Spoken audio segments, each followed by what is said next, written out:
Un alegado miembro del Abu Sayyaf ella puede arresta el personaje del Philippine National Police desde Police Regional Office 9, PNP South y Zamboanga City Police Office na sentro del pueblo de la ciudad de Zamboanga ayer tarde.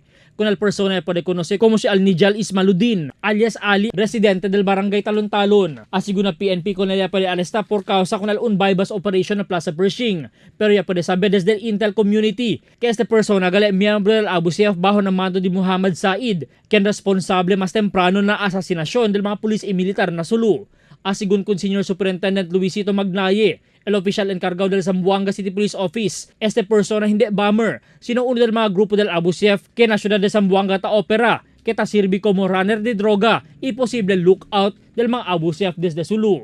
Yung grupo niya, sabihin natin well-known and affiliated doon sa mga member ng ASG na nakabase sa Sulu province. Pero este mga akusasyon, tanega mismo el persona quien detenido na selda del Police Station 11. Hindi totoo yan, sir. Bakit hindi totoo, sir? Nandoon kami sa Plaza Persinginoli. Tambay kami doon ng kaibigan ko. Yun lang. Tumatambay ka? Oo. Anong trabaho ninyo, sir? Ano ba? Sikat-sikat. Este el acados incidente de arresto del Abu Sayyaf este lang semana na syudad de Zamboanga. Albert Luna, Dateline Zamboanga.